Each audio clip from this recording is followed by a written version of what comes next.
দেয়, সেই উর্বর জমি বলেছেন।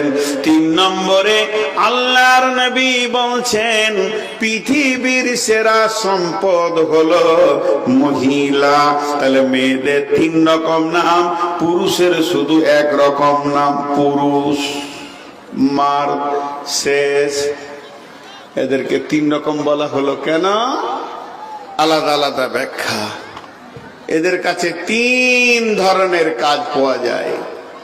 একবার বলেন মেয়ে তো মেয়ে। তসলিমার নাম শুনেছেন?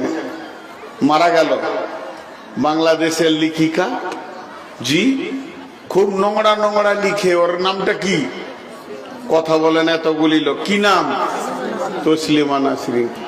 এত নোংরা মেয়ে পৃথিবী তার দ্বিতীয় কেউ জন্ম নিয়েছিল কি আমার জানা নাই।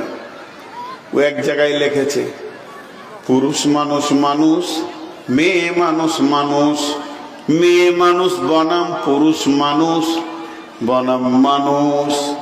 তার মানে হচ্ছে মেয়েরাও মানুষ, পুরুষেরাও মানুষ।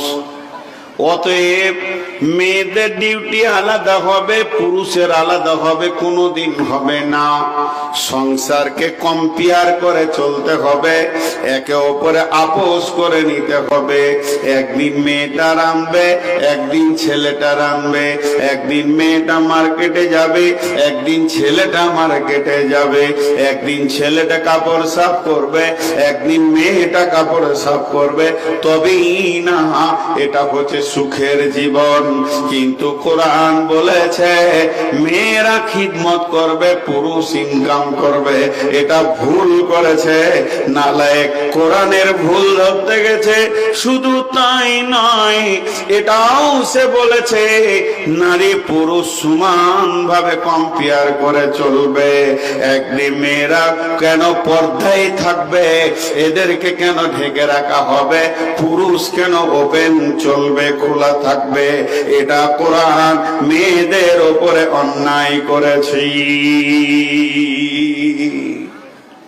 জি ভাই, আপনাদের কি মনে হয় অন্যায় করেছে কি করেনি?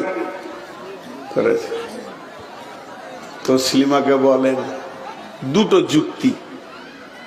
তাই যদি হয়, ও একদিন রান্না করবে, একদিন করবে। এখন আমার বিবি যদি বলে প্রথম সন্তানটা আমার পেটে হয়েছে, দ্বিতীয়টা তোমার পেটে হবে, কোন দিকে লোড হবে, কোন দিকে আনলোড হবে? বন্ধু আমার, হুঁশ নাই, জ্ঞান নাই। কোরআন কার কি ডিউটি দিয়েছে বোঝে না। শুধু এই পর্যন্ত নয়, 2 নম্বর বলছে মেয়েরা পর্দার বাইরে থাকবে। মেয়েরাও মানুষ, পুরুষও মানুষ। এতগুলো লোক আছেন, আপনারা একবার মুখটা খুলেন আল্লাহর নামে, আল্লাহর হস্তে। ট্রাকের টায়ার গুলো কিসের তৈরি? টায়ার কিসের তৈরি জোরে বলেন?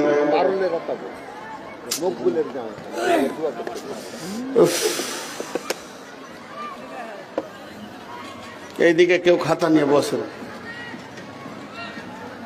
খাতা নিয়ে বসেন।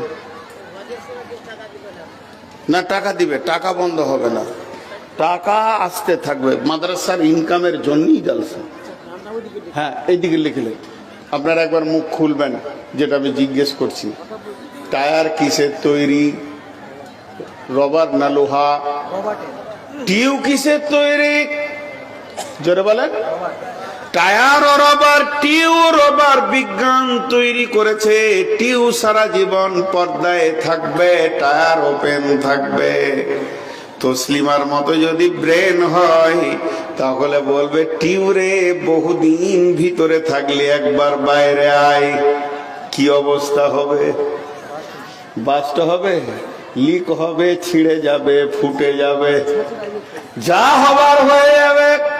মেয়েরা হলো টিউবের মতো নরম, সারা জীবন পর্দায় থাকবে।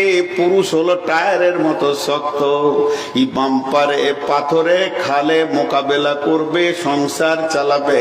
ওই বেঈমান বলছে মেয়েদেরকে রাস্তায় বের করে দাও। যদি মেয়েদেরকে রাস্তায় বের করে দেয়া হয়, লিক হবে, ফুটে যাবে, ছিঁড়ে যাবে, আর ইজ্জত সমাজে থাকবে না।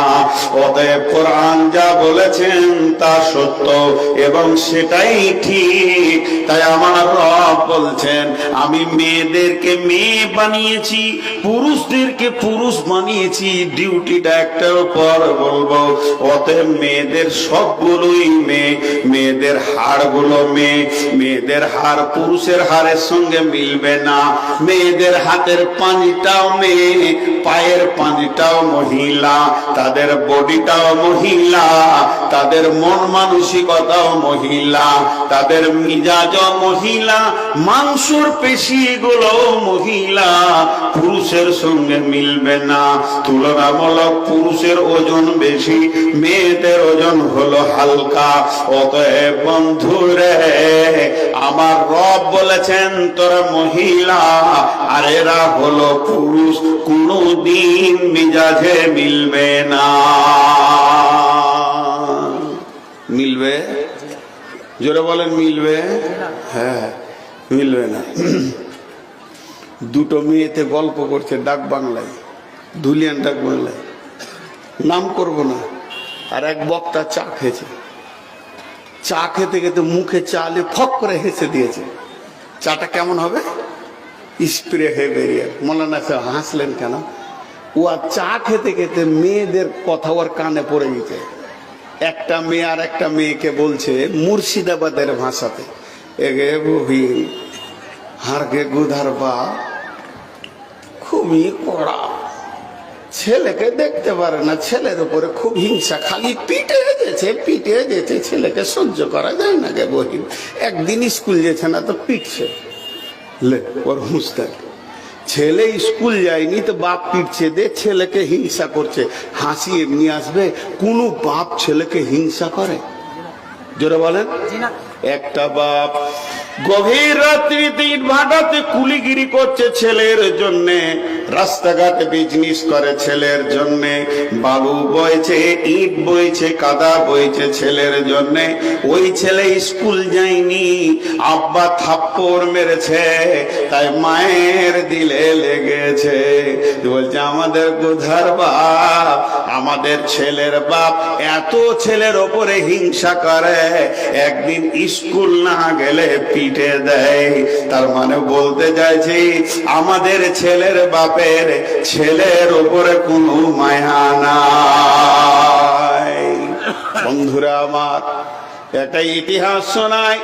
হযরত উমরের ছেলে আব্দুল্লাহ, কেউ বলে ওইটা তোহমত ছিল, কেউ বলে হাকিকাত ছিল, গুনাহ করেনি, কেউ বলে ওর উপরে অপবাদ চাপানো হয়েছিল, মদ্যপানের অপরাধ। হযরত উমর বললেন, বেটা তৈরি হয়ে যাও, কোরআনের ফয়সালা আমি তোমার উপরে চালাবো। হযরত উমর নিজের হাতে চাবুক নিলেন, ছেলেকে মারতে শুরু করেছে। 1 2 3 4 10 20 কোড়া পড়ে গেছে।